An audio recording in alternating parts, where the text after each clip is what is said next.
Bonjour à tous et bienvenue pour un nouvel épisode de Red Alert, l'hebdo actu jeux vidéo de l'équipe de Sœur d'édition. Et l'équipe de Sœur d'édition, c'est en partie Nicolas Coursier. Nico, comment vas-tu ? Bonjour Miguel Canafi, bonjour à tous, ça va très bien et toi ? Ça va très très bien, mais tu as un très joli chapeau. Exactement, un chapeau fait maison.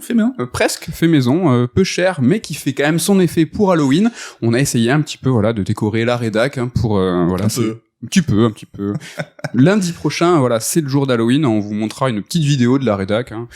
Tout ça, 2 jeux au programme de cette émission. Alors d'abord, Nico, tu vas nous parler d'un titre estampillé Batman, Gotham Knights, un jeu Batman mais sans Batman. Puis, dans la seconde partie de l'émission, nous allons revenir sur Resident Evil Village, mais sur son édition Gold. Donc c'est une édition qui est augmentée, qui comprend plein de choses. Une vue TPS, 3 persos pour le mode Mercenaries et un DLC scénarisé. On va tout voir en détail, sauf le mode Mercenaries, je vous le dis direct, on va pas en parler. Vous retrouverez bien entendu l'interlude Top 3, mais avant c'est la rubrique Retour sur l'émission 82, dans laquelle nous vous parlions des annonces de CD Projekt. Et donc, nous avons appris, à l'occasion des 15 ans de la série The Witcher, qu'un remake du premier épisode était dans les tuyaux. Alors il s'agit en fait du projet Canis Majoris, que tu avais évoqué dans ta chronique, Nico. Alors il serait pas question d'un petit remaster, mais d'un remake qui va tourner sur Unreal Engine 5, donc salut le moteur maison et bonjour le super partenariat avec Epic. Et donc c'est un jeu qui serait développé non pas par CD Projekt Red, le studio principal, mais par Fool's Theory, un studio polonais constitué en partie de seniors ayant bossé sur la saga The Witcher. Alors The Witcher, on l'a vu, 15 ans, ça date de 2007. Nico, un remake de Witcher 1, est-ce que ça vaut le coup ? Bah carrément, parce que ça fait justement partie de ces jeux, j'imagine que beaucoup aimeraient découvrir, parce qu'on a été nombreux, je pense, à jouer à Witcher à partir du 2, voire du 3, ce qui est mon cas. Et là, quand on parle d'un remake qui a 15 ans d'écart, je pense qu'il restera plus grand chose du résultat final, du résultat initial dans le résultat final, à part peut-être le scénario et tout, mais je pense qu'ils vont tout refaire de fond en comble. Pour nous, consoleux, c'est une très bonne chose. Ouais. Donc ce qu'on n'avait pas fait, les premiers. Est-ce qu'il y a, on a parlé du gameplay qui était un peu raide, même le 3, je trouve pas qu'il est spécialement fluide, donc ça ferait plaisir, peut-être 2-3 trucs à modifier, les cartes de romance, peut-être à voir s'ils vont l'adapter. Oui, parce que c'était un jeu, or sans dire que c'est un jeu de son époque, il y avait des choses qui n'étaient pas du meilleur goût, on va dire, dans ce qu'il faisait à l'époque. Donc il sera temps de lui passer un petit coup de polish, comme on dit. Un petit coup de polish, pour le retour sur donc un remake de The Witcher, premier du nom. Nico, c'est toi qui commence. Première chronique où tu vas nous parler de Gotham Knights. Knights, pas les nuits de Gotham, mais les chevaliers. Et voilà, je me permets d'enlever le chapeau qui me tient chaud. Parce que tu es un mec très chaud. On va parler un petit peu poids de l'héritage, parce que c'est quelque chose qui est toujours compliqué à porter. On se rappelle, Batman qui est mort, donc dans cet univers. Ah, spoiler. Et là, donc, on a ces 4 jeunes protégés qui doivent de reprendre le flambeau pour protéger la ville de Gotham. Alors, les 4 chevaliers sont inexpérimentés. Alors, si vous avez la vidéo, je pense que vous allez vous taper beaucoup de barres aujourd'hui. Il y a une vraie mise en scène. Donc, ces 4 guerriers, ils sont inexpérimentés, pas forcément sûrs d'eux, ni reconnus par les foules, mais ils ont envie de bien faire. C'est ça qui compte, c'est ça qui est important. Et c'est un peu la même problématique qui s'est posée pour l'équipe de Warner Bros. Montréal, en fait, qui a la lourde tâche de passer après Rocksteady et ses fameux Batman Arkham, donc sa série de plusieurs épisodes, et qui sont des jeux encensés par la critique. Et là, comme le titre du jeu Gotham Knights le laisse entendre, pas question d'incarner Batman, mais plutôt des outsiders. Donc ça va être vraiment ça un peu le postulat du jeu, un jeu d'outsiders, quoi. Et le souci, c'est que quand on se compare au titre Batman Arkham, c'est qu'on voit vite un écart qui va se creuser, et ça, on va en parler plus en détail, parce que pour moi, les Batman Arkham sont reconnus pour 4 grands piliers, on va dire. On va essayer de comparer un petit peu ce Gotham Knights à ces 4 piliers. Donc on va commencer par l'univers et la direction artistique, et déjà, moi, je trouve que le bas blesse, même si, évidemment, c'est quelque chose qui reste assez subjectif là-dessus, quoi. Gotham Knights, c'est beaucoup trop passe-partout, à mon sens, visuellement. Donc peut-être que là, l'approche esthétique voulue, lorgnée vers un côté plus réaliste. On parle de Grandid en anglais, comme le disait Matt Reeves pour son film The Batman. Mais je trouve ça un peu triste, quoi. C'est vrai que quand on se rappelle la ville des Batman Arkham, c'était hyper dense, avec beaucoup de caractère. C'était même un peu bizarre dans sa représentation, beaucoup plus colorée. Donc déjà là-dessus, je trouve qu'on perd un petit peu là-dessus, et il suffit de regarder des vidéos des Batman Arkham après avoir joué à Gotham Knight, je trouve, pour voir qu'il y a vraiment un écart. Tout est beaucoup plus dense, beaucoup plus vivant, même les effets, que ce soit la pluie ou quoi, sont beaucoup plus présents, quoi. Au niveau du character design, ça a toujours été un peu, pour moi, le souci des Batman Arkham. J'étais pas forcément toujours fan de ce qu'ils faisaient, avec un côté très musculeux, très brut, des persos qui me plaisaient pas forcément. Très comics, peut-être, tout simplement. C'est vrai qu'il y avait un côté... Ouais, c'est vrai, peut-être, là-dessus. Mais dans Gotham Knights, je trouve que c'est pas forcément mieux, et qu'il s'agisse donc de nos 4 héros, que ce soit en civil, hein, ils ont des aspects un petit peu passe-partout là aussi, ou même des différents costumes, parce que là, des costumes, vous allez avoir une pelletée. Ok. Et c'est pas forcément ce qui m'a fait le plus kiffer. Dans les Arkham, donc on avait la force de la ville qui était vraiment super importante. On se baladait dans la nuit dans Gotham, mais il y avait aussi les intérieurs. Hein, je sais pas si tu te souviens, on allait souvent en intérieur dans des bâtiments qui étaient en sorte de petits niveaux linéaires qui reprenaient un petit peu le délire du Batman Arkham Asylum, donc le premier épisode. Et là, dans Gotham Knights, les niveaux intérieurs, on n'a pas du tout un équivalent. Hein. C'est beaucoup plus petit, beaucoup plus répétitif, avec un level design qui est un petit peu sans saveur, je trouve. Donc même là-dessus, on s'y retrouve pas. Il faudra même attendre la fin du jeu de Gotham Knights pour découvrir un niveau, je trouve, qui envoie bien. Il y a en moment une mission dans l'asile d'Arkham et qui est vraiment réussie pour le coup, qui a carrément de la gueule et qui dégage enfin une ambiance. Et là, en voyant ça, je me suis dit, mais pourquoi il n'y a pas eu cette approche dans tout le jeu? Donc c'était un petit peu un regret que j'ai eu. Ensuite, on va parler ville et déplacement, et là, c'est aussi un des gros soucis du jeu, à mon sens. Donc les Arkham, hein, si tu te souviens, ça se caractérisait notamment par le plaisir qu'on prenait à évoluer dans la ville. Hein. Donc on avait Batman et son grappin, on pouvait planer au-dessus de la ville, faire des piquets. Enfin, il y avait vraiment, je trouve, un plaisir tout simple, juste de la balade, hein, qu'on fasse l'émission ou pas. Et c'était déjà rien que ça, c'était cool et ça suffisait à se prendre pour Batman, quoi. Carrément. Ici, ça va être bien plus laborieux. Alors déjà, le monde est découpé en îles. Tu vois, Gotham est découpé en différents îlots qui sont reliés par des ponts avec des espaces d'eau qui entretemps. Et ce qui fait que même ces espaces en eau, tu peux pas les traverser en volant quoi. Donc t'es obligé souvent de prendre la route, de passer avec ta moto donc et de faire comme dans un GTA quoi. En fait, tu vas marcher, tu vas prendre ta moto, tu vas te déplacer. Et je trouve que quand t'incarnes un justicier de Gotham, te balader à moto comme le premier Pékin venu, ça le fait moyen, surtout que cette moto-là, alors c'est la même pour les 4 persos, il n'y a pas de différence, et surtout qu'elle est ultra lente. Donc là, j'imagine qu'il y a des problématiques techniques, technologiques derrière, on y reviendra, mais ils ont eu beau mettre tous les effets du monde, tu vois, les effets de vitesse ou le bruit du moteur qui est à un niveau plus élevé que le reste, tu te rends compte que ça va vraiment pas vite, et là-dessus, c'est vrai que ça fait un peu mauvais genre, quoi. Sur l'aspect technique, on va y revenir, mais est-ce qu'on peut s'arrêter sur la moto très précisément, peut-être? Moi, j'y ai joué donc une petite heure, et c'est vrai que j'ai eu l'occasion de prendre cette moto. J'ai vraiment l'impression que c'est une bonne idée mal appliquée, parce que je pense que ils ont tout développé autour de cette moto. Ils se sont remarqués a posteriori que ça fonctionnait pas, parce que franchement, l'effet de vitesse, le son très fort, tout est bien agencé, mais ils ont comme si manuellement, tu vois, ils avaient mis le potard de la vitesse, il avait baissé parce que quand au niveau normal, je pense que ça fonctionnait pas. J'aimerais vraiment savoir. En termes de chargement de l'univers à venir ou quoi, je pense qu'il y a eu des problématiques là-dessus. Ou même de jouabilité. Je me suis dit, franchement, est-ce que tu vois, avec une moto qui va vite, est-ce que finalement ça serait jouable? Je sais pas. J'ai l'impression vraiment que c'est un truc je serais ultra curieux d'avoir des coulisses pour voir si c'est pas a posteriori qu'ils ont juste, hop, tu as jugulé un petit peu. Mais t'es d'accord qu'en l'état, les sensations sont assez chiches, quoi.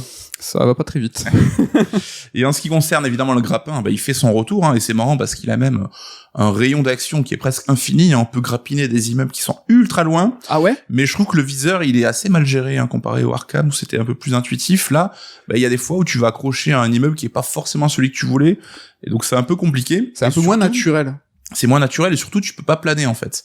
Et ça c'est quelque chose que tu comprends un petit peu plus tard, c'est que ce qui concerne les voyages rapides, donc par exemple le fait de pouvoir te téléporter de ta base d'un point de l'un des différents quartiers de Gotham, ou même cette possibilité de planer, c'est des choses que tu vas pouvoir débloquer et qui sont planquées derrière des missions annexes.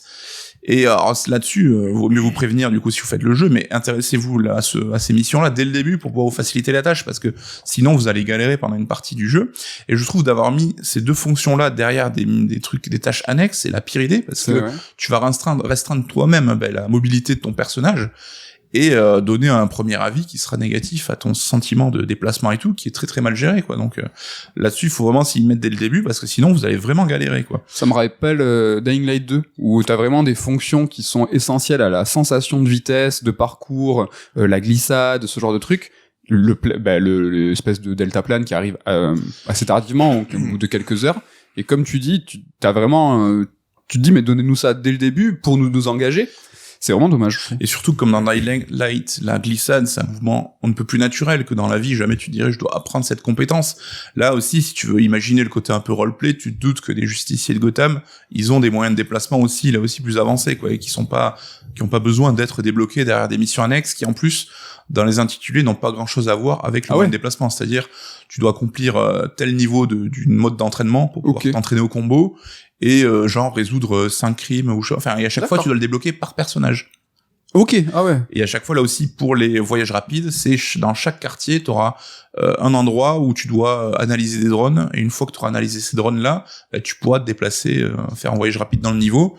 Et là, c'est un peu comme on peut avoir dans les tours de Zelda, c'est qu'au début, tu scannes un drone, après, faudra en scanner plusieurs, ou attendre qu'ils aillent se recharger pour les scanner à un autre moment. Donc, ils essaient d'apporter un peu de variété là-dessus, mais ça restreint une possibilité importante derrière une tâche qui est un petit peu laborieuse, et on va voir que c'est un petit peu le cœur du problème, quoi. Batman Arkham aussi, c'est bien connu pour son système de combat et d'infiltration, le système de combat qui a vraiment fait école depuis. Et là aussi, on se retrouve avec une version beaucoup moins étoffée. Il n'y a pas de contre-attaque, on n'a pas de compteur de coups, tu vois, qui te permettait de déclencher des takedowns et tout. T'as seulement 2 boutons, donc corps à corps et coup à distance. Et en fonction de l'intensité de l'appui, t'auras la version plutôt simple du coup, ou la version un peu plus punchy. Ouais. Et là, je trouve qu'il y a aussi pas trop d'impact, notamment pour les coups à distance, où t'as l'impression de jeter des fléchettes en plastoc, quoi. Ça a vraiment peu d'utilité au global. Et surtout, l'absence de lock qui est problématique. Alors là-dessus, c'est quelque chose ils ont répondu en disant que c'était un problème lié au multijoueur. Mais combien de fois, moi, je me suis retrouvé à comboter un ennemi, et quand je voulais terminer par un coup lointain avec mon arme à distance, après, je tapais dans le vide, en fait, ou un autre personnage. Donc, là-dessus, c'est vraiment frustrant. Alors tu vas débloquer au fur et à mesure plusieurs coups spéciaux et tout, mais il y a quand même, je trouve, un manque cruel de gadgets qui faisait la force de Arkham, et qui sont surtout associés à Batman de manière globale. Et c'est ça, on va parler aussi en fonction de l'infiltration, ça va jouer un rôle évidemment négatif là-dessus. Alors avec le temps, je trouve les combats, quand tu comprends la mécanique, tu vois, faut appuyer un rythme et tout, je pense que tu peux arriver quand même à y trouver du plaisir, mais d'une manière globale, ça reste quand même beaucoup plus limité que ce qu'on avait dans l'Arkham. Je pense qu'il y avait une volonté de rendre ça peut-être plus simple, même si déjà le système de combat de Batman n'était pas forcément le plus complexe, c'est justement ça qui fonctionnait bien, quoi.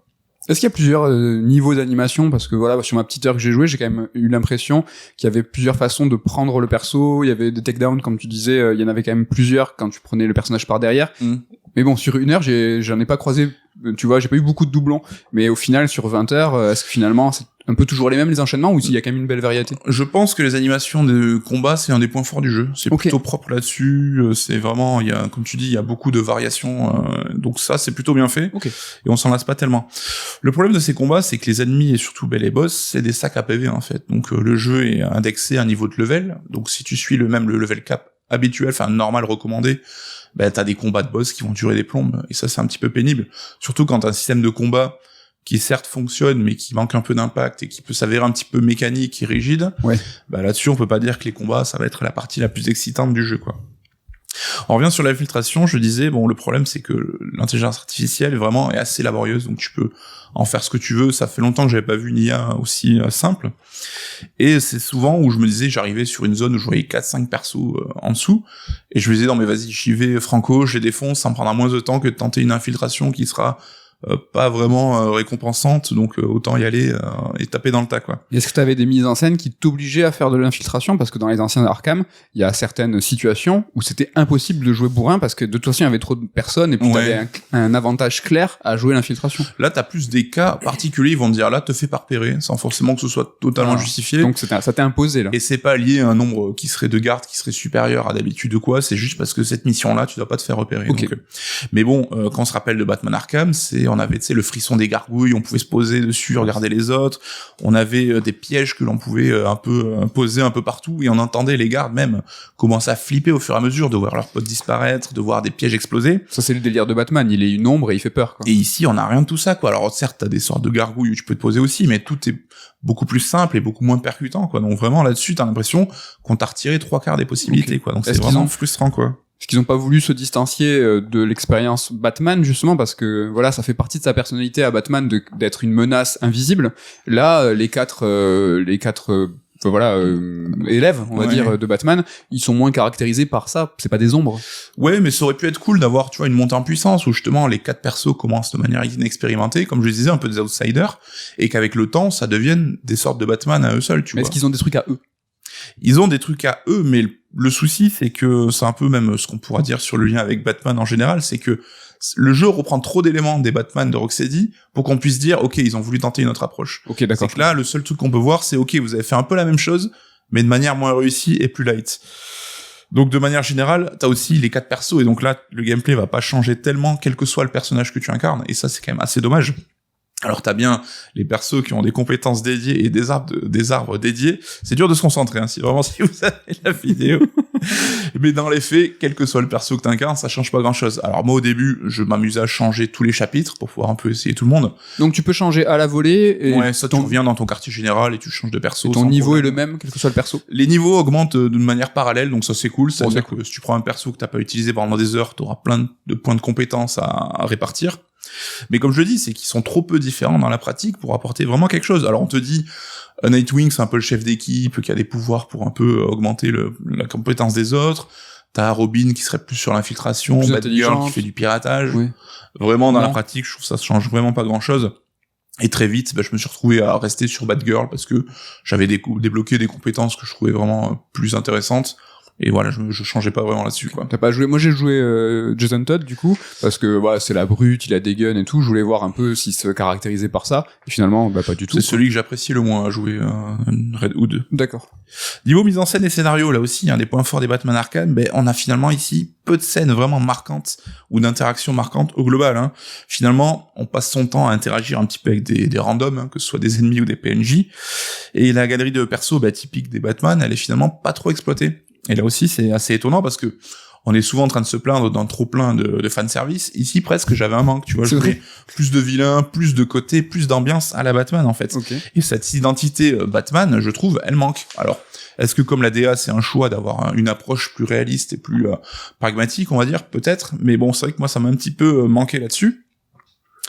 Et niveau scénar, tu sens bien que l'optique du jeu, c'est clairement ton quatuor de héros, quel cheminement personnel ils vont entamer après le deuil de Batman, comment faire son deuil et comment parvenir à trouver sa place et à s'accepter, tu vois, de se défaire un peu de cette aura derrière eux de Batman. Okay. Et ça, je trouve que ça fonctionne plutôt pas mal, hein. Donc t'as des scénettes qui vont se déclencher, c'est optionnel. Et entre chaque perso qui vont raconter un petit peu leur vie quotidienne et tout. Alors au départ, j'avoue, je me suis dit putain, c'est super maladroit parce que ces scénettes, elles sont hors du ton du scénario, c'est-à-dire que tu peux sortir d'une séquence de scénario super sombre et pessimiste, tu vas déclencher la scène optionnelle et ils vont être en train de faire des pâtes et préparer un plat entre eux. Donc au début, ça crée un petit peu un décalage étrange, mais je trouve qu'on passe d'abord du caricatural finalement à l'attachement. Et on va réussir à s'attacher aux persos et aussi à creuser un peu leur histoire parce que tout le monde ne connaît pas ces 4 personnages, c'est vrai qu'ils sont beaucoup moins connus et t'auras des références à leur passé que connaissent bien les fans de comics, hein, pour essayer de construire un petit peu leur personnalité. Ça, je trouve que voilà, que le lien de ces 4 personnages, comment ils essaient de s'émanciper et comment ils interagissent entre eux, c'est un des points forts du jeu, c'est quelque chose qui fonctionne vraiment plutôt cool. Est-ce que tu vas parler du scénario parce que j'ai une bête de questions moi sur le scénario. Alors juste j'allais dire le scénario est vraiment classique. Voilà. Et on a l'apport de la cour des hiboux qui est donc un arc scénaristique qui est assez récent dans les comics et qui fait du bien parce que c'est pas un arc qu'on a vu ailleurs pour l'instant que dans les comics et c'est vrai qu'il traîne avec lui tout un contexte historique, un background qui est vraiment je trouve intéressant même en termes de design. La cour des hiboux c'est plutôt cool, mais finalement je trouve que ça se conclut un peu vite et de manière un peu facile. Enfin, t'as pas la montée en puissance que j'imaginais. Et je trouve que c'est un petit peu dommage.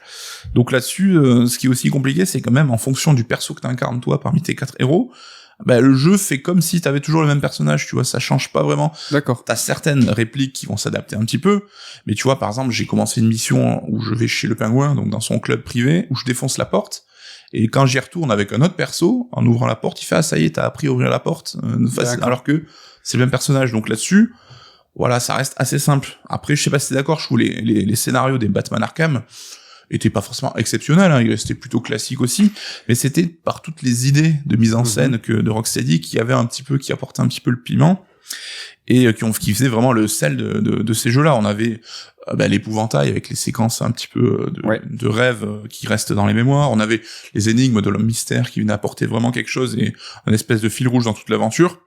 ou même les apparitions du Joker dans le dernier épisode, qui était toujours mise en scène de manière très très intelligente. Ici, je trouve que c'est le calme plat, en fait. T'as pas vraiment d'idée de mise en scène particulière. Alors, il y a une séquence dans un labyrinthe qui renvoie direct, pour le coup, aux comics à la cour des hiboux. Ah, ça c'est cool. Et tu vois qu'ils essaient de se placer dans la roue, des séquences de l'épouvantail dont je parlais et tout, mais... Petite infiltration en 2D, enfin, en autre point de vue. C'est pas aussi... exactement pareil. Ouais, c'est pas exactement pareil, mais qu'ils essaient d'apporter un côté un peu onirique, un peu décalé. Okay. Et je trouve qu'elle est symptomatique, cette séquence, de ce que propose le jeu, c'est que ça reste très très limité et très à la surface, en fait. Ok. Donc, pour résumer, comparé avec les Batman Arkham au global, hein, la comparaison, elle est vraiment pas fameuse et elle est pas du tout en faveur de Gotham Knights à tous les niveaux, hein, je pense qu'on peut le dire.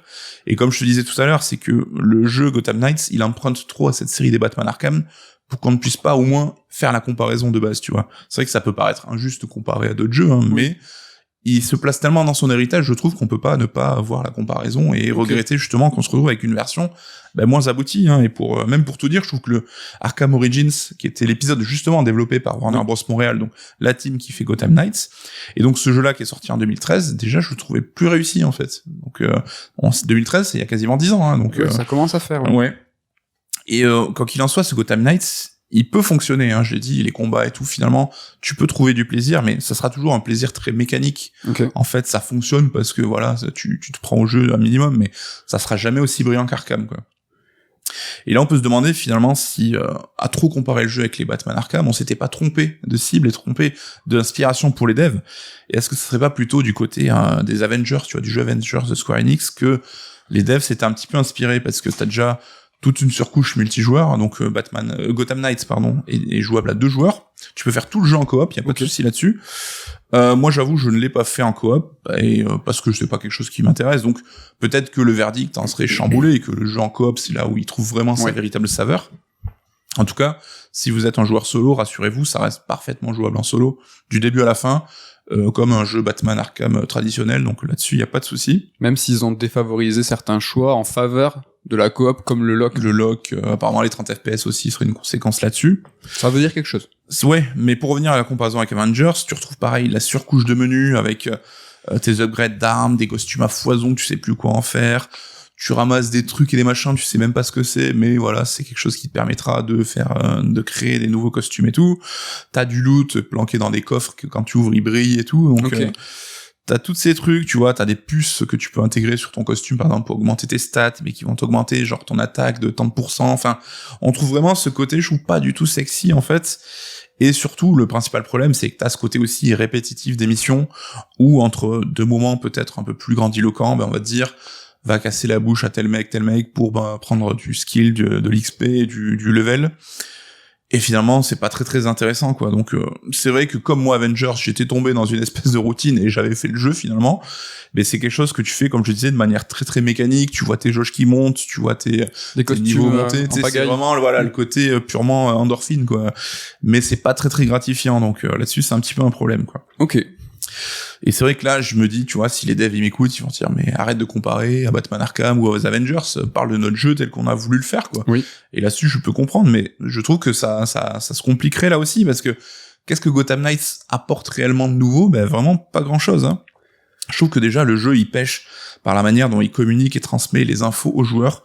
Alors toi, t'as juste fait le début du jeu et ton avis va m'intéresser, mais je trouve que dès le début, en fait, t'es noyé sous un flot d'informations, de menus, et tu comprends pas même le découpage du jeu, en fait, le découpage des chapitres et des missions. Est-ce que ça t'a fait donner ce sentiment, toi, dès le début? Alors, je répète, j'ai vraiment pas joué beaucoup, donc ça vaut pas grand-chose, mon avis, mais comme toi, c'est que j'ai pas capté directement la structure. C'est que je me suis dit, d'accord, par où je commence, qu'est-ce qu'on me propose, vers où on veut me diriger, ce qui est quelque part un petit peu en contradiction avec cette vraie première heure, où la cinématique, par exemple, du début est ultra longue, où en fait la lettre pour moi cette première heure est tout le temps une lettre d'intention, et cette première heure est tellement dirigiste, linéaire, avec une grosse cinématique qui met en emphase vraiment la mort de Batman et qui est plutôt très stylé. Ouais, qui est plutôt cool, mais tu te dis putain, je vais avoir un jeu narratif de ouf et tout. Ouf. Et là tu te dis ok, même la première séquence où en fait tu vas justement infiltrer un bâtiment, donc tu vois un intérieur pareil très linéaire. Et là, je me suis dit, mais Nico, mais on n'a pas joué au même jeu, là, il m'a raconté n'importe quoi. Tu sors, t'as ta moto, pareil, t'as un seul point d'objectif, et après, là, ça s'ouvre, là, c'est fluo, là, il y a des sous-menus, et là, t'es perdu. Ouais. Et c'est là où je me suis arrêté. On connaît ces jeux, tu vois, qui ont une approche assez rude, et tout le but du jeu, ça va être d'en chier pour aller vers de plus en plus de confort, tu vois, comme du Dark Souls ou du Death Stranding, tu vois.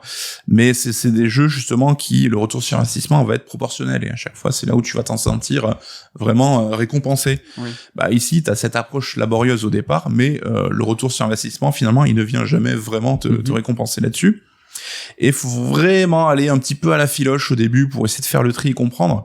Et si bien que vraiment, je trouve que les 3-4 premières heures de jeu, elles sont assez horribles, et elles donnent c'est long. même une mauvaise image du jeu, parce que ça va en s'améliorant après.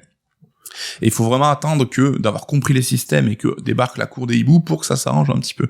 Donc il y a vraiment cette approche au départ qui est très compliquée. Et avec ce système de progression, comme je disais, qui est super confus. Alors grosso modo, c'est que t'as une quête principale et 3 grosses quêtes annexes. Donc chacune des quêtes annexes liées à un vilain emblématique de Batman. Un peu comme t'avais dans les Gotham, où t'avais vraiment dans les Batman Arkham, où t'avais des quêtes secondaires associées à des persos. Mais finalement, ça reste beaucoup plus classique, on va y venir. Donc, tu auras une montée en expérience pour progresser. Donc, chaque mission, on te dit, t'as un niveau conseillé pour accomplir ta mission. Et à chaque fois, donc, quand t'es dans ta ville, t'auras des crimes ou quoi qui vont être un peu signalés, un peu comme dans un Spider-Man. Oui. Et que tu vas pouvoir aller régler pour pouvoir gagner de l'expérience. Et une fois que t'as fini, tu rentres au Beffroi, qui est vraiment ton quartier général. Et donc, t'as vraiment après le compte-rendu de ta nuit, voilà, t'as arrêté tant de crimes, t'as fait tant de trucs. Donc, t'as vraiment ce côté, progression qui est séparé par des nuits, en fait, d'astreinte un peu, tu vois, comme un super-héros qui ferait son taf de manière un peu mécanique. Et à chaque fois, t'as ce retour au Beffroi qui va venir faire un petit peu avancer le scénario. Et là, je trouve une idée qui est vraiment pas terrible, c'est que aller résoudre ces petits crimes et tout va te donner des points d'indice. Donc c'est vraiment des petits points, des loops que tu vas, comme si c'était un collectibles en fait que tu gagnes. Et c'est ça qui va te permettre de déclencher des crimes de détecter des crimes un peu plus forts qui vont te permettre de gagner de l'XP.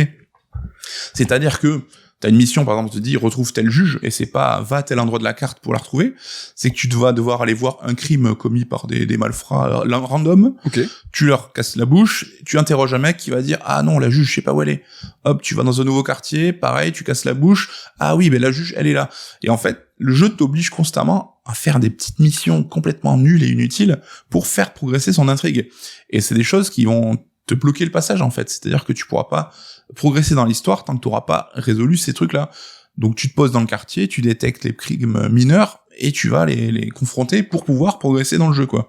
Donc là-dessus, je trouve que c'est vraiment super frustrant. Est-ce que c'est pas une mise en relation avec ce que tu disais tout à l'heure quand tu disais que le jeu, en fait, nous proposait une évolution psychologique de ces héros, entre guillemets, en devenir, hein. Ouais.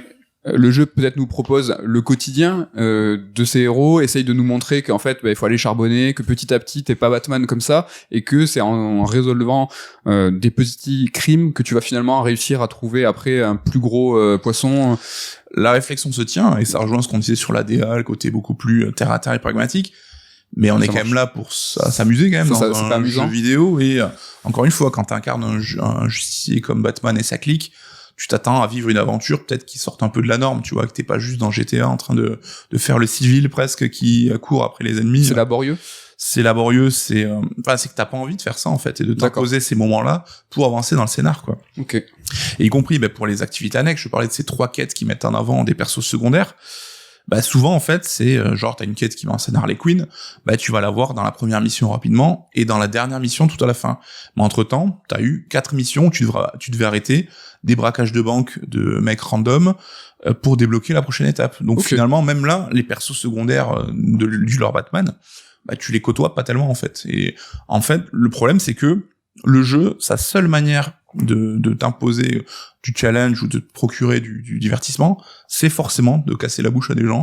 Il n'y a pas d'autre alternative là-dessus. Il sait pas vraiment te divertir autrement que comme ça et en t'envoyant des vagues d'ennemis à chaque fois. Donc là-dessus, c'est vraiment aussi un petit peu pénible, quoi. De manière globale, il y a quand même beaucoup de contenu qui est proposé, beaucoup de missions, et tout est pensé en fait pour être résolu au fur et à mesure de ta progression. C'est-à-dire que souvent t'as un élément d'une quête qui va te débloquer un truc pour permettre de débloquer une autre quête, etc. Donc ça c'est plutôt bien pensé, mais t'as l'impression un peu de faire du surplace, quoi. C'est un petit peu laborieux là-dessus, quoi. Ok. Enfin, t'as le socle technique du jeu, je trouve, qui est déjà un petit peu problématique. On a commencé à en parler. Alors, il est pas spécialement beau. Je sais pas ce que t'en as pensé, toi. D'autant plus que c'est next to next gen quand même, donc le jeu ne sort que sur next gen. J'ai l'impression qu'il y a toujours une espèce de filtre un peu gris sur les intérieurs et tout. Oui, je vois ce que tu veux dire. T'as forcément une approche, la ligne de vue qui est assez faible. T'as ta moto qui est lente. Et l'intelligence artificielle aussi qui est compliquée. Donc après, il y a ce débat du 30 FPS. Alors évidemment, moi je trouve que ça pose aucun souci. Le jeu est complètement jouable en 30 FPS. Et ça me tue qu'aujourd'hui on ait vraiment des sites qui fassent des news pour dire que le jeu n'est pas en 30 FPS. Enfin, c'est vraiment abusé. Je trouve ça rend pas service au jeu ni à la technique au global, quoi. Au final, de manière globale, je trouve qu'on sent quand même les bonnes intentions du studio, on sent qu'ils aiment leurs personnages, qu'ils sont attachés à eux, mais on sent aussi que le développement a dû être assez compliqué. C'est pas marrant. C'est pas marrant ce que tu dis. C'est pas marrant ce que je dis, mais encore une fois, vidéo Ken qui est pété de rire. Ouais, ça c'est pour vous inciter à nous regarder en vidéo, n'hésitez pas, sur YouTube. Donc j'imagine que le dev a dû être vraiment compliqué, tu vois, il y a eu la transition sur Next Gen Only qui s'est fait tardivement, le jeu a eu du retard, la com, je trouve aussi, a eu du mal à donner un peu le sentiment, à renseigner sur ce qu'était vraiment le jeu. Donc, est-ce qu'ils ont peut-être eu un budget un peu limité? C'est vrai que par rapport à d'autres jeux aux Arkham, peut-être qu'ils avaient moins de moyens. Il y a quelques indices qui montrent que c'est le cas quand même, un peu moins beau, un peu moins stable. Peut-être aussi que la surcouche jeu service et coop a été imposée par l'éditeur et que c'est pas quelque chose qu'ils voulaient. À la dimension multi, de toute façon, ça demande beaucoup de ressources, beaucoup d'argent et beaucoup de complications. Je pense que s'ils avaient le choix, et ça serait intéressant d'avoir leur réponse, ils auraient pas fait ça. Enfin, ils auraient peut-être sûrement fait un jeu linéaire solo. Ouais, et on peut même imaginer peut-être que après la débâcle d'Avengers, justement, ils ont complètement changé de braquet par rapport à ce qu'ils voulaient faire et qu'ils ont essayé de regoupiller un jeu solo derrière. Ça reste que des hypothèses, j'en sais rien, parce ça bricole, quoi. On sait aussi que Warner Bros a connu un peu des turpitudes et qu'ils ont été rachetés par un autre groupe en cours de dev. Oui. Donc là-dessus, j'en sais rien et je veux pas préjuger, mais c'est pour moi peut-être des pistes qui pourraient indiquer les problèmes du jeu, quoi. Et je trouve que même le titre, il semble parfois même un peu bloqué dans une autre époque. C'est cette époque où les intérieurs ils étaient mal proportionnés, genre t'avais les portes qui étaient trop grandes, les espaces qui étaient gigantesques et les moments où les décors te racontaient pas grand chose. C'est vrai qu'aujourd'hui on parle de narration environnementale où chaque pièce est pensée pour raconter quelque chose. La scénographie, oui. Je trouve qu'ici, alors je parle pas du pur niveau technique, mais j'ai l'impression qu'on revient à un niveau, presque une époque un peu PS2, tu vois, où ton niveau encore, ils savaient pas encore vraiment les construire comme on fait aujourd'hui, quoi. D'accord. L'illusion fonctionne pas parce que rappelez-vous Assassin's Creed 2, même plusieurs assassins après, il y a rien qui marche, hein. C'est-à-dire que tu regardes ton Ezio, il fait la taille d'un étage quand il monte, mais l'illusion, elle fonctionnait à 2000%, de toute façon, on n'allait pas souvent en intérieur. Là, tu l'as vu en fait. Il y avait des choses qui te sautaient aux yeux parce que c'était pas bien proportionné. Ouais, c'est ça vraiment ce sentiment de presque de rétro gaming parfois, tu vois, d'être revenu à une époque où... Mais là tu m'intéresses. Je sais que ça toi ça est-ce que ça peut fonctionner aussi un peu quand tu parlais de tout ce contenu, tous ces quêtes annexes, est-ce que quelqu'un comme moi qui aime bien les jeux un peu de l'époque, façon même Spider-Man, le dernier Spider-Man PS4 avec des jauges à rétro, bien streamliné, tout ça, est-ce que je peux y trouver, moi, du plaisir dans ce côté un peu régressif? Je trouve que ça restera quand même assez banal et que tu trouveras mieux ailleurs aussi, quoi. Donc, même si tu pourras avoir ce côté, je remplis mes jauges, c'est cool, je sais pas si tu te prendras au jeu autant que tu l'as été peut-être dans un Spider-Man, quoi, parce que vraiment, enfin, tu vois, j'ai pris sur moi, j'ai passé entre 20 et 25 heures sur le jeu. C'est pas mal. Et quand tu prends sur toi, que tu comprends ce que le jeu te veut, ce qu'il veut raconter, comment il fonctionne, t'arrives quand même à quelque chose de correct, hein. C'est vraiment pas un jeu catastrophique ou quoi. Tu peux quand même trouver du fun et malgré tout, tu vois, je suis allé au bout de l'aventure, j'ai pris quand même un minimum de plaisir. Mais malgré tous ces efforts-là, le jeu n'arrive jamais à dépasser son statut de juste jeu moyen, tu vois. Et je trouve que, par exemple, cette année, forcément, il sera au bas du tableau du niveau des AAA de 2022 parce que ça reste, même quand tu comprends son système et que tu t'impliques, ça reste juste sympa, en fait, pas plus, quoi. Et donc là-dessus, on peut revenir au débat initial, en fait, se poser la question de l'héritage. Je pense que pour l'équipe de dev, l'héritage apporté, il est peut-être un peu trop lourd, quoi. Mais c'est clair, et c'est peut-être, en tout cas, moi je trouve hyper intéressant le comparo que t'as fait. Est-ce que finalement, nous on a mis le projecteur sur les Batman Arkham, et finalement c'était plus sur Marvel Avengers qu'il fallait regarder les sources d'inspiration. Mais avant cette chronique, je t'aurais dit, mais le plus gros, entre guillemets, défaut, ou la plus grande épine dans le pied du jeu, c'est son héritage. C'est que il sera fatalement comparé au Batman Arkham, là où il aurait pu, en tout cas, même se démarquer, et que visuellement, on sait que c'est quand même primordial le visuel et se détacher, ne serait-ce que par la direction artistique. Ils auraient pu un petit peu s'éloigner de ça. Et pour le coup, même s'il y a une dissociation, t'as parlé de plus de réalisme, de pragmatisme dans Gotham Knight, quand tu regardes vite fait, ça fait quand même très Batman Arkham. T'as ces personnages très anguleux, costauds, des grosses mâchoires, c'est très gris, très sombre. Mais je pense que là encore, c'est juste des suppositions et j'aimerais justement avoir des réponses à ce sujet, mais que ça pourrait, tel que je le vois, j'imagine un cas d'école, tu vois, de conflit d'intérêt entre un éditeur qui te dit faites-moi la suite plus ou moins camouflée de cette série qui a cartonné, mais rajoutez-moi une couche de multi-coop comme on fait aujourd'hui, et un studio de dev qui a vraiment aussi peut-être des ambitions différentes et qui dit mais ces 4 persos là ils sont cool, on est attaché à eux, on a envie de montrer un peu leur quotidien et tout, donc j'imagine qu'il y a eu un peu ces deux visions qui sont télescopées et qui la friction quoi. Ouais, et qui arrive finalement à ce résultat. Je pense qu'il ne peut satisfaire personne, ni les fans des Batman Arkham, ni les fans de jeux service en coop, ni les fans de jeux solo au global quoi. On reste sur quand même un jeu finalement juste sympatoche quoi. Ouais. Et la supposition du changement de braquet en cours de développement, je la trouve vraiment pas conne. C'est vraiment fort possible. Allez, moi j'ai un petit mot parce qu'il y a quand même 4 héros et 4 en tout cas 3 Robins et il y a pas mon préféré. Où est Damian? Ça c'est incroyable quand même. Est-ce que c'est pas nul hein? Mais tu parlais tout à l'heure du fait que les 4 personnages se jouaient de la même façon. Finalement, on est sur 4 canevas. Damian, on sait que c'est un ado. Est-ce que finalement, ne serait-ce que sa taille n'est pas un problème? Est-ce qu'ils auraient, tu vois, peut-être dû redécliner, je sais pas, les hitbox? Ça aurait peut-être engagé trop de problèmes de mettre Damian. Après, le Robin qu'on joue, là, donc c'est Tim Drake, il a ce côté un peu ado, un peu immature, et je crois qu'il est même plus petit que les autres et tout, donc je pense que c'était juste pour éviter de faire doublon. Et c'est vrai que Damian a une personnalité aussi peut-être un peu plus marquée, et par rapport au scénario global, ça aurait peut-être pu poser un peu souci à un moment ou à un autre. D'accord. Je peux comprendre le choix là-dessus. Ok, moi non, je ne le tolère pas. Écoute, merci beaucoup pour cette chronique. Je t'avoue que moi, ça aurait pu me donner envie. Hein. C'est vrai que ce côté un petit peu cadenassé, même façon Spider-Man de PS4 et tout, ça aurait pu me plaire. Mais bon, ça a l'air de trop de friction, ça vibre, comme on dit. Il y a quelque chose qui est un petit peu instable. Et au vu de cette fin d'année qui est complètement ma boule, là, nous, tous les deux, hein, on a basculé de God of War à ça. On peut le dire, ça nous a fait, on a vu flou quoi un petit peu. C'est vrai que c'est dur, la comparaison est difficile. Ouais. Écoute, il est l'heure du petit interlude top 3 et là, quel meilleur sujet pour cet interlude qu'un top 3 d'Halloween. Alors c'est vrai que la semaine dernière, on s'est penché sur les jeux déguisés hein, pour un top 3 thématique aussi. Là, cette fois, on s'est pas menti et on est parti sur un top 3 d'Halloween. Première question, qu'est-ce que c'est pour toi Halloween et le top 3 d'Halloween parce qu'on a laissé libre interprétation. Moi tout simplement j'ai pris ça de la manière la plus simple qui soit des jeux qui m'évoquent immédiatement Halloween quoi. Okay. Donc cette période de l'année mi-spooky mi-rigolo. Ok, écoute, vas-y, go. Pour ton top 3, quel est le top 3? Écoute, je sais pas si c'est pareil pour toi, mais moi quand je pense Halloween, je pense toujours Kingdom Hearts et le monde de l'étrange Noël de Monsieur Jack. Donc Halloween Town qu'on retrouve dans plusieurs épisodes, pas dans le dernier, pas dans le 3 je crois. En tout cas c'est le premier qui m'a marqué. Ouais, et c'est souvent mon monde préféré peut-être, hein, parce que par l'ambiance, par la musique et tout. Et voilà, quand on joue dans Halloween Town, évidemment que ça évoque Halloween quoi.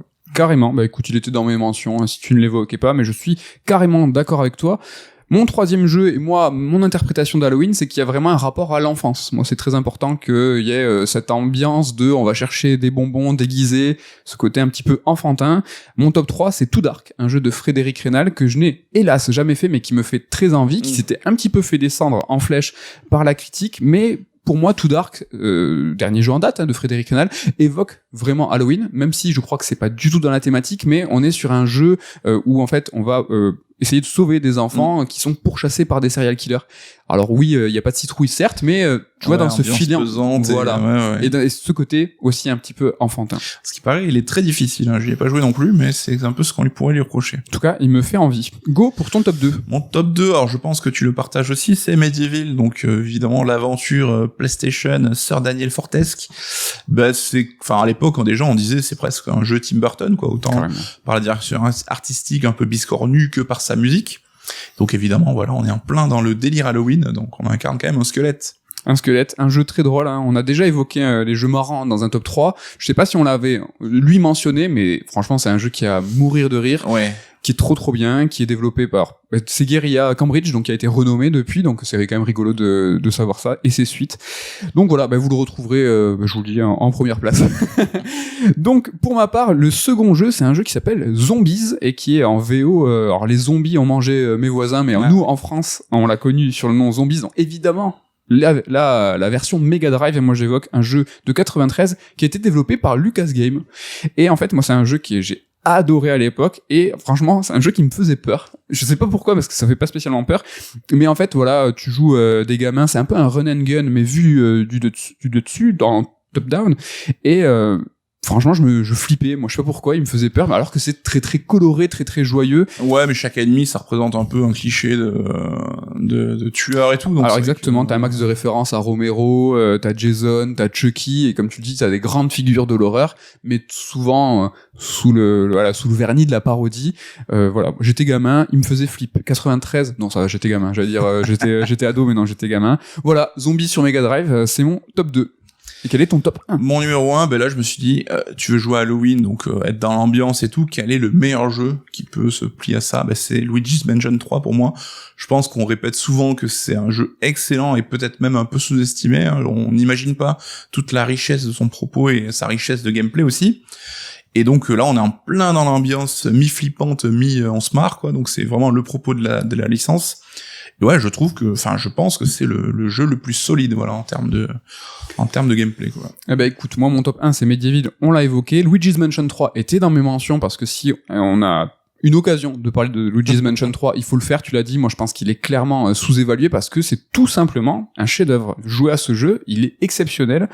Et voilà, en dernière mention, il y a Costume Quest, toujours pareil ce rapport à l'enfance, un jeu développé par Double Fine, où là, pour le coup, tu joues clairement un jeu d'Halloween où le délire c'est se déguiser. Donc, c'est vrai, ouais, c'est le concept. Il y a eu même 2 jeux Costume Quest. Donc voilà pour ce top 3 des jeux d'Halloween, thématique à propos. Donc n'hésitez pas à nous balancer votre top 3 et des idées de top 3 si vous en avez. Ça y est, c'est fini pour ce top 3, on passe sur la deuxième chronique, et on va rester quand même quelque part un petit peu dans cette thématique d'horreur et cette thématique d'Halloween, parce qu'on va parler de Resident Evil Village, donc la Gold Edition, hein, un jeu qui est sorti à la base, le Village, en mai 2021, on est 1 an et demi plus tard, et nous revoilà déjà avec une nouvelle mouture de cet épisode. Alors, sortir une seconde version du jeu avec des bonus, hein, c'est fréquent chez tous les éditeurs. Édition Gold, GOTY, Perfect Extended Director's Cut, chacun choisit son appellation, mais c'est globalement la même chose. L'idée, c'est ressortir un titre, lui donner une seconde vie, une seconde exposition médiatique, en lui ajoutant des petits trucs plus ou moins substantiels. Alors on se moque souvent de Capcom et sa tendance à recycler, c'est pas sympa. Bon, il faut avouer qu'il existe un certain historique, hein. Les déclinaisons de Street Fighter 2, Prime Turbo, Super, Alpha, tout ça est réel, hein. Des expérimentations aussi de DLC, pas très jojo, on pense à celle de Dead Rising, mais des exemples, il y en a moult. C'est aussi une pratique, donc le recyclage qui a pu toucher le cœur même des jeux Capcom. Par exemple, quand on dit que la fin d'un jeu fait une Capcom, c'est qu'on va se retaper tous les boss de l'aventure à la suite. Nico, Je déteste ça. Mais c'est vrai, on le dit entre nous. C'est vrai, mais je déteste ça. Néanmoins, Capcom se démarque aussi par l'optimisation. Alors je dis ça sans médisance, ici je parle pas de recyclage un petit peu sale, mais de vraie optimisation. Une optimisation qu'on a pu retrouver dans RE7 et sa Gold Edition, qui comprenait des DLC de bonne qualité et beaucoup de contenu, des DLC qui réutilisaient, alors certes, des assets du jeu de base, quasiment rien n'était produit pour ces contenus, mais tout était habilement détourné. Alors cette Gold Edition de RE7, c'était assez dense, il y avait beaucoup de choses, mais on retient surtout les 2 gros DLC. Alors il y en a un qui était top, c'était la fin de Zoé, dans laquelle on jouait Joe Baker, le frère du père taré. Donc lui se battait à main nue, il y avait tout un nouveau gameplay qui était en vue subjective où tu boxais, c'était très rigolo. Alors il y avait un autre DLC qui était un petit peu naze, lui c'était celui de Chris, qui s'appelait Not Hero. Il est pas garni, il est bien garni Chris en ce moment. Alors en plus de ça, il y avait beaucoup de contenu, il y avait beaucoup de modes arcade. Ça proposait aussi des bonus un petit peu concon. Il y avait le jeu 21 qui était en fait drivé par le fils Baker. C'était un jeu qui était inspiré de Saw, ce qui était très très sympa. Il y avait aussi La Chambre. C'était une aventure dans laquelle on était attaché à un lit et où il fallait trouver en fait un moyen de s'échapper. Il faut regarder la vidéo. Je pense que là, il y a des cris, des meurtres. Ils ont pris très à cœur leur rôle aujourd'hui. Je vous parlais de La Chambre. Tu te souviens de La Chambre? Oui, tout à fait. Ce DLC. Et en fait, c'était très cool. Voilà, t'étais attaché à un lit. Et en fait, il fallait se sauver entre les visites de la mère Baker. Et c'était très malin, original, assez flippant. Un peu escape game, les gens en parlent comme... Ouais, c'était vraiment sympa. Et donc, alors là, je vais vous parler de The Kitchen qui était pas dans la Gold Edition. C'était une expérience VR qui, là, en fait, va montrer aussi toute cette optimisation, J'espère que tu m'écoutes parce qu'il y a Oui, non, une interview, un questionnaire après. Qu'est-ce que j'ai raconté? Non, mais c'est vrai ils font un petit... C'est pas évident, t'as vu, quand tu t'occupes de ta chronique, c'était concentré. C'est pas simple. Mais bon, du coup, cette belle optimisation, elle est un petit peu moins présente dans la Gold Edition qui nous intéresse aujourd'hui, celle de Resident Evil Village. Donc, une édition Gold qui va plus recycler qu'optimiser dans son contenu, ou du moins, qui va le faire avec moins de maestria. On commence avec le mode TPS, donc troisième personne de RE Village, qui nous permet de refaire l'ensemble de l'aventure RE8 à la troisième personne. Et la première chose que tu vas me demander, la première chose que vous voulez savoir, c'est est-ce qu'on va enfin pouvoir voir le visage d'Ethan? Eh bien non, le personnage se tourne quand la caméra se tourne, c'est-à-dire avec votre stick droit, vous pouvez faire ce que vous voulez. Le personnage va se tourner, il est très timide, il veut vraiment pas montrer son visage. C'est un choix que je trouve logique, ils sont allés si loin dans ce délire que finalement ils tiennent leur engagement. C'est beau à voir. Alors ce que je raconte là, c'est évidemment pour la blague. En vrai, je comprends pas ce choix. Alors effacer Ethan dans les recettes, en faire un réceptacle pour le joueur au moment où la saga bascule en mode FPS, c'était ok, mais ça n'a plus de sens pour RE8. Le perso, on le connaît, on a vécu des aventures avec lui, il a un passé, il a même un destin, c'est-à-dire qu'avec la fin de RE8, il y a le futur qui est évoqué. Là, en faire un réceptacle pur sans visage, c'est incompréhensible, Nico. Qu'est-ce que tu en dis? Alors, je ne vois qu'une solution, c'est que Capcom a une vraie bonne raison qu'ils ne gardent que pour eux et qu'on ne comprend pas, parce que je vois pas pourquoi. Ils la gardent pour eux, mais ils ne la révéleront jamais. Ouais, j'imagine, ou alors peut-être qu'ils ont fait un pari en interne, oui, j'en sais rien, mais je ne comprends pas pourquoi. Alors, écoute, moi je partage ton doute, mais je doute aussi qu'il y ait une vraie explication. C'est pas là, franchement, je trouve ça incompréhensible. Si c'est juste pour le lol en disant, hey, vous avez vu, jusqu'au bout, on n'a pas montré son visage, ça reste quand même assez débile. Mais là, est-ce qu'ils sont pas allés trop loin? C'est-à-dire que maintenant, c'est trop... Dès la fin de RE8. Voilà, RE8, c'était une bonne occasion de révéler son visage, maintenant que, en fait, le personnage d'Ethan a de la consistance, là où dans RE7, il était, qu'un personnage coquille. Tout ça avait du sens. Et là, en fait, ils sont allés trop loin. Ils sont allés trop loin dans le délire, et en fait, ils peuvent plus se retourner maintenant. Ils sont obligés de continuer là-dessus. Alors, RE8, il a été pensé en FPS, La mise en scène a été prévue en vue subjective, et en fait, la peur était amplifiée pour cette vue subjective. Et donc, pour rendre le jeu totalement immersif, maintenant qu'il est en TPS à la troisième personne, il aurait fallu revoir toute l'aventure. Alors, et là, c'est pas le cas. Néanmoins, la ruse, c'est que toutes les cinématiques de ce mode TPS passent en vue subjective. C'est assez propre, c'est pas choquant, ça fait pas bricoler, c'est plutôt bien fait, et on comprend en fait ce désir d'optimisation. Nico, est-ce que malgré tout, ça te donne envie de refaire ce jeu en mode TPS? Non, ça suffit pas. Moi, vraiment, je me garde pour la VR, tu vois. Je me conserve les souvenirs pour pouvoir le redécouvrir en VR. Moi, la première personne m'a pas spécialement dérangé. Je sais que c'était le cas de certains joueurs, donc c'est cool qu'on leur offre l'alternative. Après, non, moi, ça me justifie pas de m'y refiler. Voilà pour le mode TPS de RE Village. On va passer à un gros morceau, celui-là, il nous intéressait beaucoup. C'est ce DLC scénarisé qui s'appelle Les Ombres de Rose. Donc le scénario nous met dans la peau de Rose Winters, 16 ans après les événements de Village. Alors c'est la fille d'Ethan qui est ado, elle a des pouvoirs, mais bon, ces pouvoirs, elle veut s'en débarrasser, parce que c'est une ado. Comme tous les ados. Le Mutamucet, alors si vous vous rappelez pas ce que c'est ce qui justifie à peu près tout ce qui est chelou dans RE7 et RE8. Et donc grâce à ce Mutamucet, on peut en fait voyager à travers le temps et l'espace. C'est un champignon qui conserve les souvenirs des événements qui se sont déroulés à côté de lui. C'est un super champi. En gros, c'est un animus, la table d'opération d'Assassin's Creed, pour ceux qui ne se rappellent pas. Et grâce à cet animus champignonesque, en fait, on va être propulsé dans le village de RE8, mais cette fois aux mains de Rose. Tout ça est parfaitement logique. Et je ne vous raconte pas la fin parce que je m'y suis essayé à la rédac, ça fait rigoler. Donc le DLC va se découper en 3 chapitres. Le premier reprend le manoir de Dimitrescu. C'est très classique, il y a pas de grandes nouveautés de gameplay, c'est du déjà vu, du déjà joué dans Resident Evil, sauf que en fait Rose peut cette fois faire de la lumière avec ses mains, une lumière qui permet de faire sécher des fleurs et ouvrir des passages qui cloisonnaient préalablement le manoir. Elle peut aussi friser les ennemis. Bon, alors n'hésitez pas à utiliser les pouvoirs de Rose. Au début, je me les conservais, mais ils sont ultra puissants et allez-y, franchement, ça facilite grandement les choses. Au final, tous ces apports sont pas trop ouf.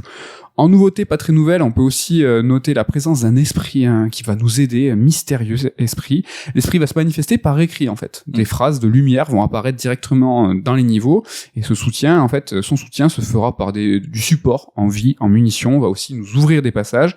En fait, les mots qui vont s'écrire de lumière vont se matérialiser concrètement.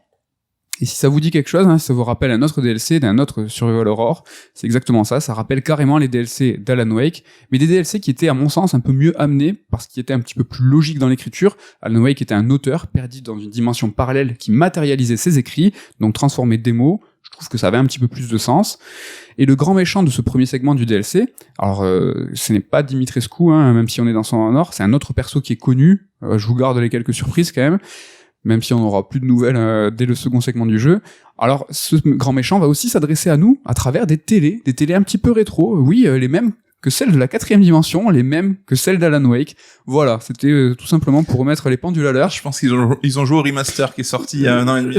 J'ai l'impression. Mais même, tu vois, même le DLC, ils ont fait, il est pas mal ce DLC. Alors, on va pas visiter dans l'ensemble de ce DLC-là d'autres lieux que ceux de base, et ça sur les 3 zones du DLC. Mais il y a quand même une surprise, une belle surprise, un truc sympa, un twist qu'on aurait aimé voir décliner sur toute l'expérience. Ça, c'est la seconde partie qui est très cool. Elle fait peur, franchement. Elle est très bien faite. Elle est originale et inventive. C'est de la belle optimisation cette fois. Et franchement, moi, je vous la conseille. Franchement, elle fait flipper. Elle est très sympa. Je vous ne dirai pas où elle se déroule. Mais si vous avez fait RE8, il y a un passage qui était très cool aussi. Voilà. Ils se sont inspirés d'eux-mêmes, je veux dire. Le 3e segment, enfin, qui est très court. Toujours sur un lieu connu. Pas grand chose à rajouter. Mais le pire, c'est qu'au final, quand on aura terminé ces DLC, on sera pas plus avancé, on n'aura pas de réponse concrète sur le destin de Rose, et si, comme vous espériez que Capcom mette un point final à l'arc des Winters, c'est râpé complet. La fin de ce DLC, c'est une disquette totale, on est sur un statu quo. Franchement, nous qui avons fait le DLC, et vous qui ne l'avez pas fait, on est au même point. Clairement, on n'en sait pas plus que vous, et c'est clairement une grande déception sur ce point, Nico. Bah oui, autant pour le recyclage d'environnement, c'est vrai qu'on s'attend quand même dans un DLC à avoir au minimum un peu d'inédit pour susciter la curiosité. Donc. Ou au moins bien optimisé, des bons twists, de la belle déclinaison. Quoi. Et sur le scénario. Et surtout sur le scénario, où là, ouais, c'est vrai qu'on avait cet espoir nous que justement c'était un moyen de mettre fin à toute l'histoire des Winters pour passer à autre chose pour la suite. Ils se laissent quand même une petite porte ouverte, donc je sais même pas si s'ils ont des plans ou pas. Ça tombe bien, on va en parler à l'aune de cette édition Gold. Que peut-on envisager pour la suite de la saga ?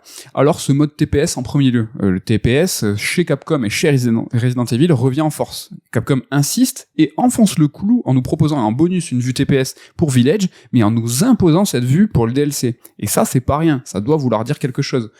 Est-ce que, finalement, Capcom nous prépare un RE9, par exemple, un Resident Evil 9 en TPS, justement, et donc fini le FPS pour les épisodes numérotés ? Je sais pas, pourquoi pas. Et en finir avec le FPS, est-ce que c'est aussi en finir avec les Winters ? Tu l'as évoqué il y a quelques instants, mais on en parlait aussi dans le soir d'émission avec Patrick Helio, qui pour vous était il y a 2 jours, mais pour nous, finalement, c'était il y a 1 mois. Donc vous allez avoir quelques redites. Donc perso, moi je mise sur un RE9 qui mettrait en scène les 4 héros phares de la saga, et cela pour la première fois. Mais bon, il y a un problème avec cette théorie. Le premier souci, c'est qu'incarner l'un des héros historiques de la série en vue à la première personne, j'y crois pas trop. Ça colle pas. Ce genre de héros, qui sont des icônes, les jouer en FPS, ça fonctionne pas. Ces persos-là, on veut les voir, on veut les contrôler, mais on veut pas les incarner pleinement en étant dans leur tête. On veut justement bien les voir à l'écran. Le second souci, on l'a vu, c'est que la fin du DLC, là qu'on vient d'évoquer, les Ombres de Rose, ne ferme absolument pas les portes de ce qu'on aurait pu imaginer à la fin de RE8. Et ça, c'est assez problématique.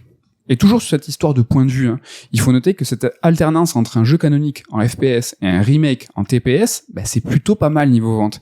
RE7, c'est le second jeu le plus vendu de Capcom, pas de la saga, de Capcom, c'est 11 millions de ventes. RE2 Remake, c'est en 4e position des ventes de l'éditeur, on est presque à 10 millions de ventes. Donc on peut dire que c'est une technique qui fonctionne. Du coup, pourquoi changer ? Pourquoi Capcom changerait de stratégie ? Dépersonnaliser le héros des jeux canons, en nous proposant un random comme Ethan par exemple, c'est pratique pour proposer une vue subjective. Une vue qui a fait en partie le succès des derniers épisodes. Et faire du TPS pour les remakes, c'est pratique aussi, car ça pourrait permettre de refaire, RE1 encore une fois, mais cette fois sous forme de TPS action. Ou pourquoi pas poursuivre de RE4 Remake à RE5. Alors Code Veronica, il faut se faire une raison, je pense. Mais Nico, qu'est-ce que t'en penses déjà sur ce point ? Plutôt RE1, un retour, ou allez, on bascule sur RE5 ? Alors on en a discuté, c'est vrai que RE5, ça serait pas forcément la solution la plus évidente, mais il commence quand même à dater un petit peu. Et il pourrait mériter un petit ravalement de gameplay, je pense que ça pourrait lui faire du bien et ça permettrait peut-être même de le réhabiliter un petit peu quelque part. Mais je pense qu'ils iront lorgner du côté du premier Resident Evil, donc Retour. déjà été le nouveau remake en fait, parce qu'on voit que pour cette frange de remake, il y a vraiment une DA qui est reprise avec les lettres en rouge et tout, que ça crée une nouvelle série dans la série. Clairement. Et tu fais 2, 3, 4, faut qu'il y ait le 1 à un moment aussi, ça paraît très logique. Alors si peut-être qu'on aura les deux en fait, RE1 remake, RE5 remake, après voir dans quel an ça va se passer quoi. C'est clair. Donc on va voir comment ils vont utiliser ce moteur, le RE Engine, un moteur donc qui est utilisé sur Resident Evil depuis RE7, mais pas seulement, il a été utilisé aussi sur DMC5, sur le prochain Exoprimal, sur Street Fighter 6, sur le prochain Pragmata. Tout ça, c'est du RE Engine et donc ce moteur, en fait, il est très flexible et il a été façonné justement pour faciliter l'alternance entre FPS et TPS et c'est ton idée, Nico, finalement. Pourquoi imposer un choix entre FPS et TPS?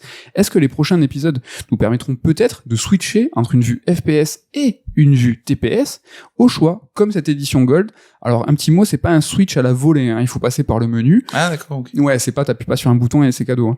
Nico, c'est ton idée, ça? Est-ce que, justement, l'alternance FPS TPS sera pas imposée, nous sera notre liberté à nous, quoi? Alors, je vais venir contredire ma propre idée. C'est beau. Je pense que, comme on disait dans le DLC, le choix d'avoir Rose en troisième personne, j'imagine que c'est lié à ses pouvoirs, en fait, et à l'utilisation de ses pouvoirs, la gestion des mains et compagnie, quoi. Donc, j'imagine que ça dépendra du gameplay, en fait, qu'ils veulent mettre en place, quoi. Ouais, pour Rose, il y a vraiment un signe, mais c'est pas tant lié à ses pouvoirs, hein. Je pense que c'est tout à fait gérable sur sur une vue FPS. On va en parler vite fait. Juste sur l'avenir du mode première personne, la vue subjective, je pense que ça va aussi se dérouler beaucoup sur la VR. Ça, ils vont pas l'abandonner, quel que soit le choix, quel que soit l'avenir du TPS, du third person shooter, de la vue à la troisième personne. La VR, elle, va assurer le vue FPS. Et ce qui est même marrant, c'est qu'on sait que RE4 aura des composantes VR, donc on peut se dire mais c'est un jeu en TPS. C'est bizarre, mais s'il parle justement de composantes et de pas de faire l'aventure en VR, c'est peut-être parce que ces composantes-là seront en première personne, quoi. C'est clair. Mais bon, la crainte qu'on pourrait avoir, c'est que RE9 soit la suite directe de RE Village, que le jeu nous mette dans la peau de Rose 16 ans plus tard, avec un Chris qui a au bas mot 60 balais, et donc le DLC, finalement, il serait là pour nous familiariser avec le perso de Rose, avec ses pouvoirs, tu l'as évoqué juste là. Et ça, c'est tout à fait possible. On la connaît pas, Rose. C'est vraiment, on l'a vu à la fin. C'est même pas une button scene, enfin un petit peu quand même de RE8, mais on sait pas qui c'est, tu vois. Et donc s'ils veulent continuer, ce qui est notre crainte, en fait, ce DLC serait une grande présentation du personnage. Ouais, mais là, ça serait faire un grand écart. T'imagines un RE9 avec des pouvoirs. Enfin, je trouve qu'on partirait quand même dans autre chose. Je suis pas sûr emballé de base. Alors ça, c'est quelque chose qui est historique dans les Resident Evil, un jeu qui est à la base très militaire, très pragmatique. C'est toujours tout le versant chelou, virus, machin, est expliqué par un bout de science, c'est-à-dire que et là ils ont commencé à partir un peu en couille quoi avec le champignon. Là on a quand même des projections, donc quand je parlais d'Animus c'est un peu le même principe, c'est-à-dire que elle voyage dans sa tête, on voyage pas dans l'espace et le temps, hein, mais il commence un petit peu à drifter, même à l'époque, rappelez-vous de RE4 où il y avait différentes en fait propositions de RE4 avec des fantômes et tout, ils se sont ravisés quoi. Donc je sais pas. Tout est ouvert, comme on dit, donc ça sera à eux de nous surprendre, et on sait que Capcom, ils ont à la fois cette capacité, tu l'as dit, à recycler, dès qu'un concept fonctionne, à le décliner, jusqu'à ce qu'on s'en lasse, mais ils ont toujours cette capacité à rebondir et à retrouver des concepts forts. Mais ils trouvent toujours le bon moment, parce que Capcom fonctionne souvent en trilogie, avec des directions, des thématiques communes, et si on regarde la précédente trilogie, donc RE4, 5 et 6, on peut voir une baisse de qualité, une baisse d'inventivité au fil des 3 jeux, et c'est hélas une baisse qu'on a déjà pu observer lors du passage entre RE7 et RE8. Donc si j'étais un oiseau de mauvais augure, je dirais que pour RE9, ça pue un peu. Si on continue, si cette courbe, cette continuité qu'on a pu observer sur les précédentes trilogies, se poursuit, se décliner. Ouais, mais après on se rend compte dans le jeu vidéo, justement, on a plus une tendance à revenir au duo de jeux plutôt qu'à une trilogie, parce que les développements se rallongent et tout, donc peut-être, tu vois, même Assassin, on avait Unity Syndicate finalement. God of War. Ouais, donc à voir. À voir. Écoute, voilà pour RE Village et son édition Gold. Juste, oui, est-ce que c'est un DLC qui peut être acheté à part ou c'est forcément l'édition Gold, et combien ça coûte? Mais tout à fait. Donc merci à Ken qui m'a trouvé les prix. Le contenu du DLC, donc le mode TPS, le DLC de Rose et les 3 persos de Mercenaries, ça peut s'acheter à part à 20 balles. Et le jeu dans sa version Gold seul est à 50 €. L'édition Gold, comme à son habitude, est un petit peu moins chère, mais là vraiment fournie, c'est-à-dire avec le jeu de base plus toute la Winters. Alors je crois que c'est la Winters Expansion, vraiment le côté DLC en plus. Donc voilà, tout à fait correct. Tout faire. Et puis même si vous avez pas fait Village, c'est vrai que tu l'as dit, il est peut-être un peu moins bon que le 7, mais ça reste quand même un très bon jeu, quoi. Ouais, carrément. Après, le DLC de Rose en lui-même, si le mode TPS ne vous intéresse pas et que vous jouez pas aux Mercenaries, ce DLC à 20 €, moi je l'ai fini en 3 heures. Franchement, j'ai perdu une demi-heure parce que je me suis paumé comme un débile tout seul. Je pense qu'il fait 2h30. Vu les révélations à la fin, vu ce qu'il nous propose, c'est un peu rush. Après, si vous avez vraiment envie de refaire tout R8 et tout, la Gold Edition, si vous l'avez pas, franchement, c'est un très très très bon deal. Écoutez, voilà pour ce raid alerte spécial Halloween avec des Batman la nuit, des Resident Evil qui font peur, des costumes et des chapeaux. Voilà, et des gens dans le décor qui font des choses qui nous déconcentrent, voilà, et nous font rire en même temps. Désolé si on a parfois perdu notre sang-froid. Oui, ça a été un peu chaotique. C'était à propos, c'était Halloween. C'est Halloween. Mais bon, vous pouvez voir toutes les péripéties de ce podcast dans son format vidéo qui est disponible sur YouTube et même sur Spotify en vidéo. Son format audio est disponible absolument partout sur Deezer, Apple Podcast, Google Podcast, on est dispo partout. N'hésitez pas à me donner un petit pouce, un 5 étoiles, ça fait toujours plaisir et ça fait plaisir, ça fait quand même 2 fois plaisir et ça c'est cool. L'occasion pour nous de remercier toute la team, Ken, Damien et Ludo, de vous remercier à vous encore pour votre fidélité toujours croissante. Nico, qu'est-ce qu'il en est la semaine prochaine? À quoi on va... Voilà. Mais que se passe-t-il? Les gens rentrent carrément dans... Oh là là c'est vrai. Ça, il faudrait des cris de peur. Ah là, ça fait très peur. Nico, la semaine prochaine, qu'est-ce qui va se passer dans Red Alert? Alors, si tout va bien, on parlera de God of War, mais je peux pas le garantir sur facture parce que on sait pas encore si c'est long, pas long et tout, donc... On a le droit d'évoquer les premières heures, ça fait déjà une semaine qu'on y joue. La façon dont moi je joue au jeu et la façon dont le titre est construit, ça sent pas 20 heures. Alors les devs ont officiellement évoqué la construction du jeu, c'est-à-dire qu'il y a vraiment 20 heures de quête principale et 20 heures de quête annexe, avec dans ces quêtes annexes plusieurs heures de scénario, de cutscenes scénarisées.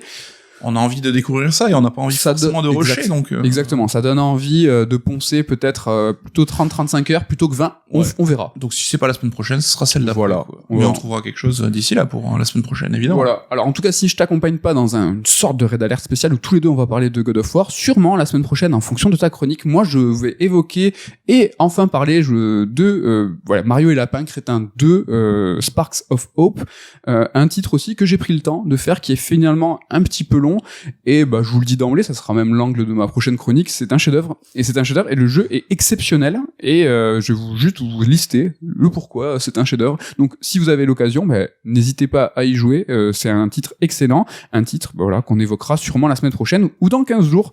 Voilà, merci à tous pour votre fidélité, et je rate la fin, et à la semaine prochaine. Bye bye.